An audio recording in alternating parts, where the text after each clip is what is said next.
Boa noite, pessoal. Sejam bem-vindos a mais uma reunião do Grupo Sim. Meu nome é Ivo Dantas e hoje vou fazer uma palestra a respeito do capítulo 14 do Evangelho segundo o Espiritismo. O tema da palestra é honrai vosso pai e vossa mãe. E para começar a palestra, a gente vai fazer uma pequena oração para que a gente se harmonize, para que nós possamos formar esse anel de energia que vai nos manter unidos e também unidos aos nossos amigos do plano espiritual que aqui vieram para trabalhar conosco. Nesse trabalho que nós fazemos individualmente em grupo, nessa existência e muitas existências que ainda virão. Então, com a graça do nosso Pai maior, nosso Pai comum, nosso Mestre Jesus e da espiritualidade amiga, vamos dar início a essa palestra de hoje, com a graça de Deus, que assim seja. Então, o tema, esse capítulo, honrai vosso pai e vossa mãe, está dividido em 3 tópicos principais. Primeiro é a piedade filial,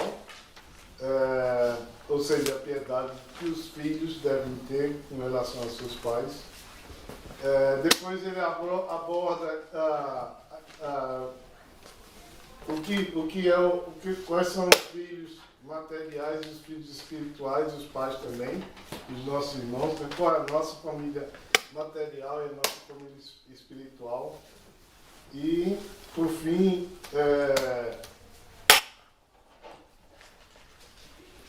uma passagem desse mesmo capítulo onde fala de uma colocação que Jesus fez com relação um questionamento que ele fez com relação a quem eram os pais dele, né? Os pais e os irmãos.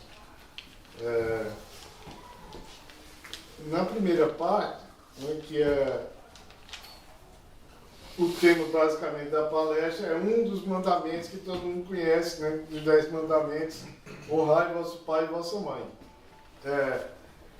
E no primeiro item, que é a piedade filial, ele fala exatamente, tenta descrever o que significa honrar vosso pai e vossa mãe. Né? Que esse mandamento, por assim dizer, né, ele tem a ver com a questão da lei da caridade. Que a lei da caridade, ela define que a gente procure dedicar amor e atenção ao nosso próximo. Né? De maneira que a gente possa ajudar essas pessoas, né, a atingirem a plenitude que elas precisam atingir, assim como nós. E nesse processo de exercício da caridade, a gente acaba fazendo isso, né? Ajudando as pessoas, acabamos ajudando a nós mesmos. Então, o termo honrai, né, como eu falei, ele encerra exatamente o dever maior da piedade filial, né, no que se refere a honrar vosso pai e vossa mãe. E se a gente é piedoso, atencioso, carinhoso com o próximo, a gente deve ser muito mais com nossos pais e nossas mães, porque eles tiveram a responsabilidade de nos trazer a vida, né, cedendo o corpo, mas não necessariamente o espírito, né, porque o espírito não se cria, ele já é criado antes, ele vai incorporar em diversos corpos ao longo das suas diversas existências, mas a responsabilidade maior dos pais é exatamente de guiar, né, aquele espírito ser encarnado e durante toda a sua existência, de maneira que ele possa, que a sua tarefa seja facilitada, né, através dos valores que os pais vão passar para os filhos. E aí, no contexto do honrar pai e mãe, né, quando os pais ficam velhos idosos e os filhos crescem e já vivem a sua vida individual, eles não deixam de ser responsáveis pelos pais. Né? Da mesma forma que os pais dedicaram grande parte da sua vida à educação e à nutrição e a guia daqueles filhos, os filhos também têm que prover para os pais quando eles já não podem mais. Né? E ele fala aqui que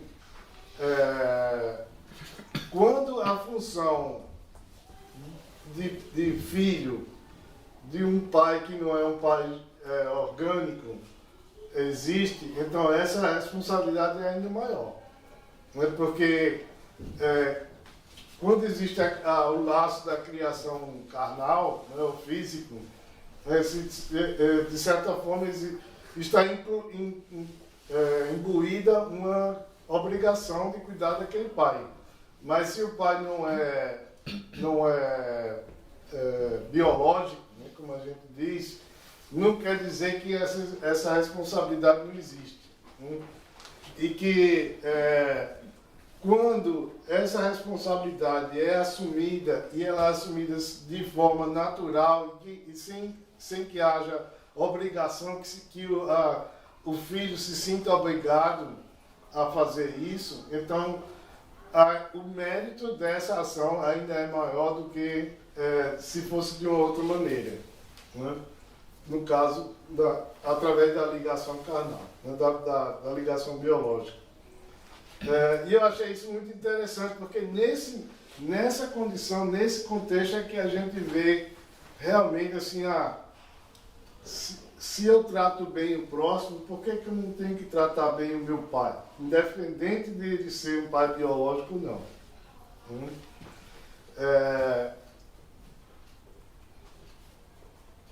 Aí ele vai seguir dizendo aqui: honrai a seu pai e a sua mãe não consiste apenas em respeitá-los, é também assisti-los na necessidade, proporcionando-lhes repouso na velhice, e cercá-los de cuidados, como eles fizeram convosco na infância. E aí vem a questão, quer dizer que suportar os pais na velhice é dar... suprir as necessidades materiais dele? Não, muito menos do que isso. Aliás, muito mais do que isso. Muito mais do que a necessidade material, a comida, a saúde, existe a necessidade espiritual que a gente tem que dar para os pais, acolher eles quando eles estiverem abalados emocionalmente, né? Porque isso é um reflexo da condição espiritual deles. Dar carinho, amor e atenção em qualquer tempo, né? e na quantidade que for necessária. Ele até coloca aqui assim, tanto quanto possível, mas eu não nem mencionei isso porque eu achei que não era legal. Assim, não existe essa questão de tanto quanto possível. O pai da gente, da mesma forma que ele tratou da gente, por assim dizer, deu a vida por nós, a gente tem que retribuir aquilo ali, no mínimo no mesmo nível.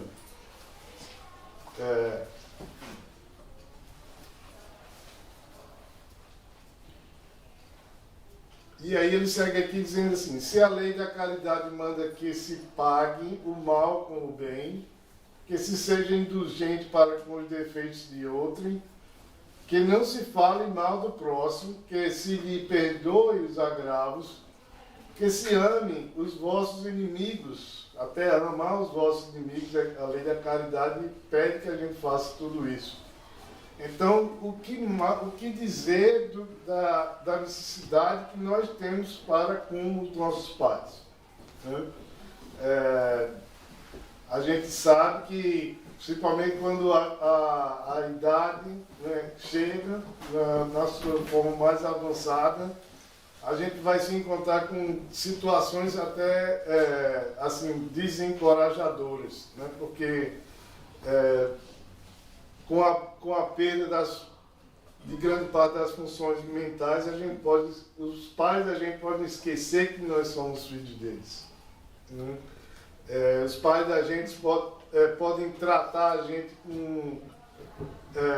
com agressividade, ou até com desinteresse ou desatenção. Né? E assim, eu estou vivendo essa situação porque meus pais já são idosos, né, e existem situações em que minha mãe, que está numa condição melhor do que meu pai, ela reclama, ou ela se sente, ela externa a amargura dela em função disso aí. E sabendo disso que a gente sabe aqui, a gente vê como é importante, né, dar um suporte para ela e fazer que ela entenda que durante uma grande parte da vida eles estiverem juntos, trabalhando lado a lado, né, suportando um ao outro, mas agora não é a hora de deixar a peteca cair, como a gente diz no Brasil. Né? Tem que estar lá e se aquilo está acontecendo é porque precisava acontecer. Alguma coisa ela vai tirar disso aí, né? E isso é o que eu passo para ela, sabe? Infelizmente, essa é uma condição que a gente não tem controle sobre ela. Não é nem total, nem controle mínimo, não tem controle nenhum. Mas, se acontece é porque precisava acontecer e a gente só precisa aprender com isso. Né? Tem outras situações que eu poderia compartilhar aqui, mas eu vou deixar um tempinho para vocês falarem também, se vocês quiserem. Né? Ou eu posso comentar no fim. Isso aí é um recado para todas as nossas mulheres, né, Igor? Exato. Elas têm que nos aturar, né? E para os nossos colegas homens também, para cuidar das suas esposas. Né? Aqui, no finzinho dessa primeira parte, tem uma questão interessante, que ele diz assim, na passagem da Bíblia, diz: honrai a vosso pai e vossa mãe, a fim de viverdes longo tempo na terra, que o Senhor vosso Deus vos dará. E aí ele explica aqui que essa terra que ele está falando não é a terra prometida lá de Judá, não é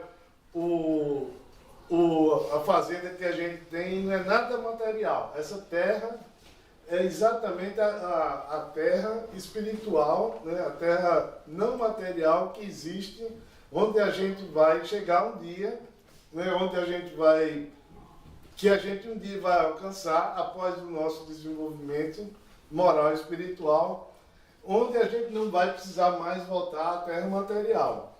Né? Reino de Deus. Por assim dizer, o reino de Deus. Que é o que ele disse, né? Jesus disse que Deus prometeu a eles essa terra, onde eles viverão pela eternidade. Mas é claro que não ficou bem claro para as pessoas naquela época, e talvez ainda muitas pessoas não consigam entender isso hoje, de que para se chegar lá, é necessário exatamente isso que ele falou aqui antes, né? Que é utilizar a lei da caridade, do amor e da caridade. Né? Para que é assim que a gente vai chegar lá. Né? É assim, o honrar pai e mãe é só um elemento dessa trajetória, né? Que a gente precisa seguir para poder chegar lá nessa terra, né? Que Deus promete para a gente. Né? E aí, ele, como sempre ele fala, no fim ele diz assim, por isso, quando os chama à observância do mandamento, honrai vosso pai e vossa mãe, já não é a terra que lhes promete, e sim o reino dos céus. Né? Isso é a passagem da Bíblia. As palavras talvez não estejam exatamente como estão na Bíblia, que eu modifiquei um pouquinho para dar um sentido assim mais claro. Mas está lá. Mudando a Bíblia, né? o King George não mudou? Já mudaram? Já teve os outros 3 ou 4 que mudaram também. Na verdade, não estou mudando a passagem da Bíblia. Só estou colocando as palavras de uma maneira que fique assim mais claro para a gente, mais dentro do contexto. Né? E aí, vamos chegar na segunda parte, que é quem é minha mãe e quem são meus pais. A passagem da Bíblia que traz essa referência é a seguinte.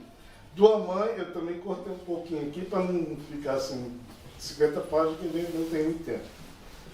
Tua mãe e teus irmãos estão lá fora e te chamam. Isso foi um dos discípulos que disse para Jesus quando ele estava na passagem essa, né? Que ele estava lá estava fora de casa, foi para uma reunião com os amigos dele, com as pessoas que seguiam ele, né? Estavam lá alguns apóstolos e uma porção de gente numa refeição, na casa de uma pessoa que eu não me lembro o nome agora, também não anotei. E aí, quando vieram a mãe e os irmãos dele lá fora, não puderam entrar porque estava tudo cheio. Né? E aí, o discípulo veio e falou com Jesus e disse: tua mãe e teus irmãos estão lá fora e te chamam. Quero falar com ele. E aí Jesus respondeu: quem é minha mãe e quem são meus irmãos? E olhando para os que estavam sentados ao seu redor, disse: eis aqui minha mãe e meus irmãos, pois todo aquele que faz a vontade de Deus, esse é meu irmão, minha irmã e minha mãe. Está lá, é a passagem de São Marcos, no capítulo 3, versículo 20 a 21, e tem outros livros do Evangelho também. E aí ele vai falar aqui, né? As pessoas ao lerem aquilo ali, elas podem se surpreender com essa colocação de Jesus. É como se ele estivesse renegando o laço biológico dele. Né? Quando ele falou assim de uma maneira tão clara e tão aberta, né? Mas na realidade ele não estava relegando o laço biológico dele. Ele simplesmente estava querendo mostrar, né, através dessa parábola, que qualquer daqueles que sigam os ensinamentos de Jesus o que Deus pede a eles, esses sim estão unidos pela irmandade, né? E por uma família da mesma forma que nós aqui estamos unidos, né?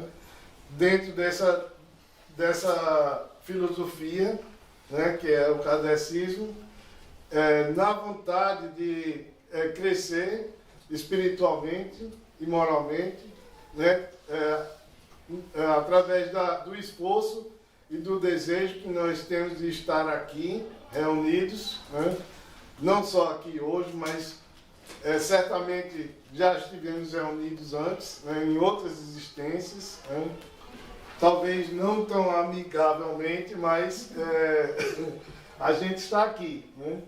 E a gente está aqui e está sticking together, como dizem aqui, né? Estamos juntos, né? E estamos progredindo. Isso aqui é importante, né? E acima de tudo, baseado na fé cristã, né? Que é o que nos guia e é o que estamos discutindo hoje. Procurando entender melhor. Jesus aproveitou a oportunidade da chegada de sua família para precisar da diferença que existe entre a parentela corporal e a parentela espiritual. Essa é a moral da história, né, do entendimento do Evangelho segundo o Espiritismo, né, para essa passagem da Bíblia. Tem algumas outras coisas mais que ele fala aqui, né? Que eu não sei se é tão relevante assim, mas o Evangelho segundo o Espiritismo sempre traz uma visão diferente do entendimento daquela parábola. E aqui ele cita, por exemplo, que os irmãos biológicos dele nunca respeitaram Jesus, nunca acreditaram nas coisas que ele fala, não seguiam o que ele dizia, né? e que muitas vezes tinham ele como uma pessoa assim, maluca. Doidinho. Né? Então, enquanto que os outros que estavam lá junto com ele, que eles acreditavam no que ele dizia, seguiam, né? O maior E demonstravam que, pelas suas ações, que o que ele estava querendo ensinar a eles era realmente o caminho, né, que eles precisavam seguir. Né? E quando ele fala aqui da mãe dele, né, a mãe ela assim, não tinha a mesma atitude dos filhos, mas ela tinha, assim, basicamente ela tinha uma ligação materna com ele. Né? Então, por mais que ele fosse maluco, por mais que ele fosse, seja lá o que fosse, né, que dissessem do filho dele, a mãe vai estar sempre do lado do filho. Né? E ele via a mãe dele dessa maneira, né? Como assim, ela tá fazendo o papel dela. Ela fez, ela me ama e eu amo ela dessa maneira. Ele nunca desprezou a mãe. Né? Tem outras passagens que a gente vê que quando ele chegou tentando se aproximar, tentando abrir os olhos dela, né? Carinhosamente, e ela não queria aceitar aquilo.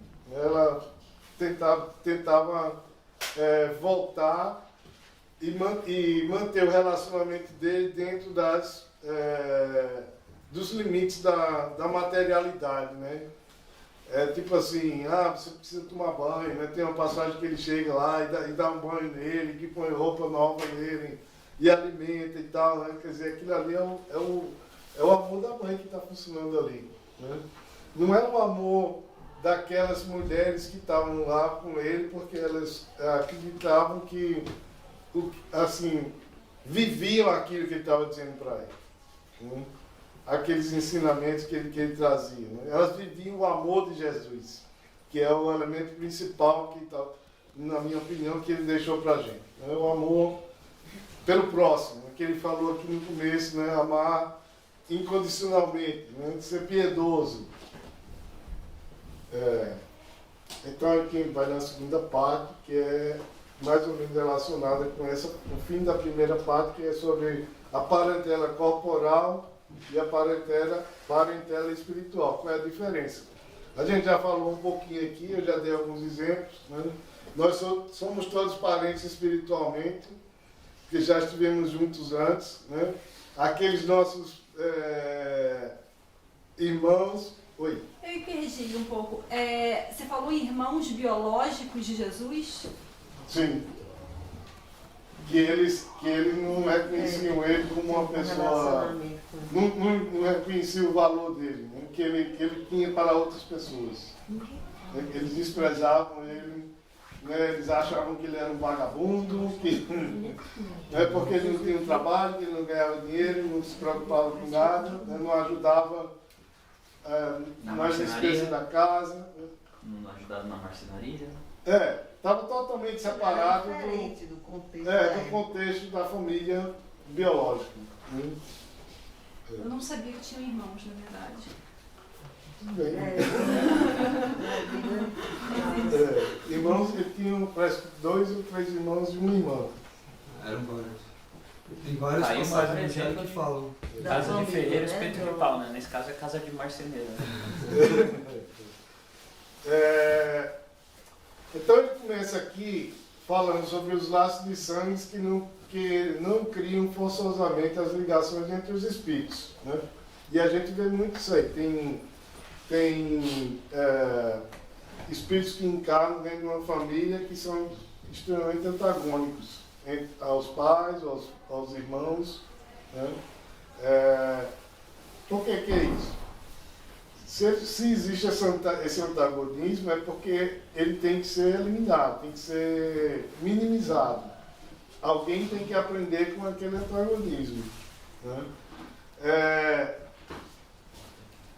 Um laço espiritual é aquele que a gente identifica quando você encontra uma pessoa que você nunca viu na vida e na mesma hora você diz assim, essa pessoa parece até que eu já vivi com ela antes, né? Você abraça, beija, não sabe nem quem é, mas você está ali e se sente uma felicidade terrível. Isso já aconteceu comigo várias vezes, né? É uma sensação espetacular, né? Eu tenho muitos irmãos que eu já pedi, que já deixaram a vida material, né? Que a gente às vezes conviveu durante muito pouco tempo, mas que foi uma convivência assim, extremamente prazerosa, né? Onde a gente quando a gente encontra aquela pessoa, parece que a gente está encontrando uma pessoa que a gente já vive há 50 anos, sei lá, um tempo enorme. Então, isso aí essa questão da parentela corporal e espiritual. Então, ele finaliza aqui dizendo assim, há, pois, duas espécies de família. As famílias pelos laços espirituais e pelos laços corporais, biológicos. As primeiras se fortalecem pela purificação e se perpetuam no mundo dos espíritos, fora do plano material. Através das várias encarnações. Vamos botar junto, né?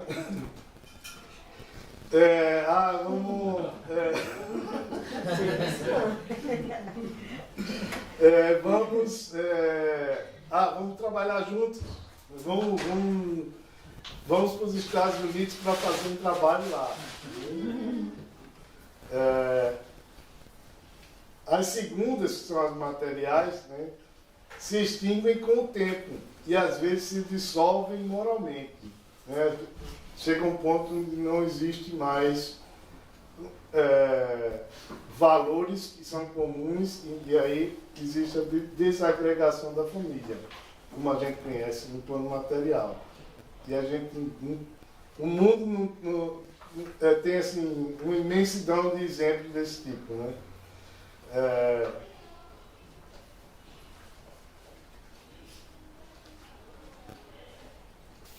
Foi o que Jesus quis tornar compreensível, dizendo aos seus discípulos: aqui estão minha mãe e meus irmãos, isto é, minha família pelos laços do Espírito. Pois todo aquele que faz a vontade do meu Pai, que está nos céus, é meu irmão, minha irmã e minha mãe. Então, basicamente isso aqui encerra o que eu tinha para falar para vocês. Tem as instruções dos Espíritos, mas nesse capítulo é muito longo, dá para falar só sobre as instruções dos Espíritos, mas ela basicamente cobre tudo que a gente cobriu aqui, né, a respeito da responsabilidade filial, né, da piedade filial, dessas ligações dessas ligações espirituais e biológicas, né, e do respeito que a gente tem que ter aos nossos pais, né, e não só respeitar, mas como também prover para que eles possam acabar a sua existência material dignamente, né, da mesma forma que eles nos deram a oportunidade, né, através da responsabilidade de cuidar, de nos guiar, de nos educar. A gente tem essa responsabilidade de cuidar deles quando eles estão mais velhos. A gente tem 5 minutos aí, eu queria que você fez um comentário, você quer comentar mais alguma coisa? Não, só estava com essa dúvida. Alguém quer compartilhar alguma experiência similar, como eu falei? Não, na verdade é um comentário, né? Não é uma experiência, mas obrigado pela palestra, muito boa. E o que ficou para mim, depois que você comentou, ficou martelando na minha cabeça, é impressionante como muitas vezes quando você está próximo da pessoa e você conhece muito certa pessoa, essa pessoa pode ser Jesus, ele pode estar falando os melhores ensinamentos e você não vai ouvir. Então é interessante, me colocou para pensar, para a gente às vezes tentar prestar mais atenção no que está sendo falado e menos em quem está falando. Porque às vezes a gente, é muito comum com o irmão, né? O irmão briga toda hora e tal, e muitas vezes eles já têm aquela implicância um com o outro pela convivência extrema que tem. Muitas vezes o irmão pode estar falando uma coisa que seria super importante e se fosse falado por um estranho, talvez o irmão ouviria. Então é uma coisa que me deixou pensando, eu só queria comentar isso daí, é uma coisa que Mas é a mesma coisa interessante. quando os pais falam, a gente não escuta, Exato. a gente escuta só amigo. Fala, Rodrigo. Fala, garoto. Só um detalhe, você mencionou, um dos irmãos de Jesus, Tiago, era apóstolo dele. Deve estar na Bíblia. O Tiago era irmão, filho de João. Tiago pequeno, né? Porque tinha o Tiago que era cobrador de imposto também, né? Depois não era irmão Mateus. Era Mateus. Mateus. Mateus era. Tiago era irmão de Jesus. É o único Uhum. irmão que seguiu ele, né? E tem realmente outros irmãos e irmãs que não seguiram. Segundo está na Bíblia. Eu queria que me alguém se já leu aqui. Eu lembro que eu li um livro que falava a respeito de Jesus, dessa época dele aí que ele estava. E ele não era bem isso aí, né? Porque era assim, várias das pessoas que seguiram ele eram pais de famílias. Pedro, esses caras tinham família. E ele tinha um planejamento que não sei se era Lázaro ou era Mateus, que coordenava todas as finanças deles. Então, esses pessoal largavam de pegar peixe e fazer o que tinha que fazer para fazer as pregações, mas eles voltavam de tempos em tempos para as famílias para fazer com que as famílias ficassem. E mais ainda, diz que ele preparou toda a casa dele antes de sair. Por causa de... E só saiu depois, parece que a irmã dele casou. Que ele saiu mesmo de casa. Agora eu não lembro qual que é o livro, moçada, que leu. Mas ele voltou, né? Jesus não saiu de uma Ele não saiu de uma... Ele saiu crucificado. Eu queria dar outro depoimento aqui, ó. O que é? Queria dar outro depoimento que tem a ver com o tema da palestra. Não lembro. Quando meu irmão e eu éramos mais jovens, que a gente é jovem ainda, né? Quando nós éramos mais jovens, a gente brigava muito, né? Brigava assim, de soco mesmo, fisicamente, né? Tanto que uma vez ele enfiou uma tesoura no meu pé. Caiu. É amor de pessoa. Assim, ele sempre fez bullying comigo, né? Mas eu aprendi a ser... resiliente. Como é que é bullying Resiliente. em português? Fazer curativo. É bullying. É bullying.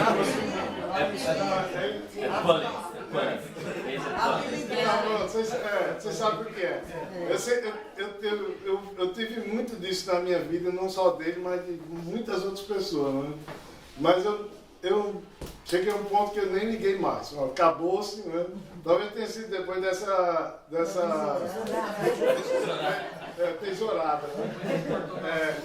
Agora, assim, o que eu queria dizer, assim, que quando a gente se separou, porque ele foi fazer faculdade, depois eu fui para a Inglaterra, não sei o quê, né? E eu vim para cá. Então, com essa separação física, a gente acabou se unindo, né? Porque cada um evoluiu espiritualmente, né? Pelo seu caminho, e hoje ele é uma pessoa assim, extremamente evoluída espiritualmente, né? Eu não sou nem a metade do que ele é, mas a gente, quando se reúne, a gente conversa muito e a gente troca muita ideia. Né? E aí, assim, esse processo é extremamente gratificante, porque a gente vê que a gente se encontrou, né? Apesar de ter tido aquele momento de tanta dificuldade, né? Onde, não sei ele, mas eu pelo menos eu cheguei a querer assim, que ele não fosse meu irmão. Mas se a gente veio junto é porque a gente precisava passar por isso. Um minuto. Eu queria que você comentasse a respeito do tema que você falou que você tirou, que era assim, fazer o possível para os nossos pais. Você falou que tirou. Não, era só uma sentença que tem lá que diz assim, dentro do possível, fazer tudo o que for necessário dentro do possível, né? Tipo assim, não tem sentido isso aqui, eu não entendi isso, por isso exatamente que eu eliminei, porque se ele fala que a gente tem que amar os nossos pais, muito mais do que amamos ao próximo, né, incondicionalmente, como eles nos amaram, esse termo não faz sentido. Esse possível não seria tudo? A gente pode muita coisa, né? Se eu fizer, aí eu me senti até meio culpado, porque eu não faço. Assim, tudo Eu vou que é dizer para possível você, pro meu eu pai vou dizer, fazer. eu vou dizer para você porque aqui eu acho que não cabe. Porque o filho que ama o pai realmente, ele é capaz de doar um rim, um pulmão, ou Mas seja isso é lá o que possível. for para o seu Isso pai. Isso é possível. Então, Isso é mas possível. ele não deixa de viver a vida dele. Eu acho que é possível entrar nisso. Tipo, ele vai seguir o caminho dele, então dentro do possível ele vai ajudar, mas ele vai seguir a história dele, assim como o pai fez, assim como o avô Tudo bem. fez. Aceita o ponto de vista de vocês, eu gostaria que vocês aceitassem o meu também. Mas até tem que colocar um ponto de vista descritivo, né? Eu preparei a palestra, eu me achei no direito de eliminar, porque eu não concordei com aquilo ali. Point taken. Então, pessoal, muito obrigado pela participação de vocês.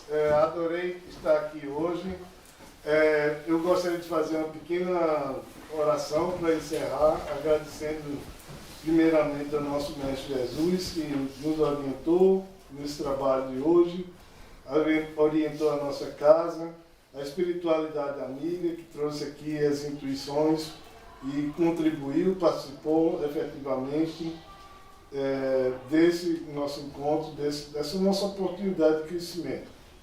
Que a gente leve essas palavras, essas energias para os nossos lares, nossos locais de trabalho, e que a gente consiga, assim, levar um pouco de luz para aquelas pessoas que estão ao nosso redor, e que a gente possa ajudar elas dessa forma, através dessa caridade, amando incondicionalmente aquelas pessoas, e principalmente aqueles que estão mais próximos de nós, nossos pais. Que assim seja, graças a Deus. Graças a Deus.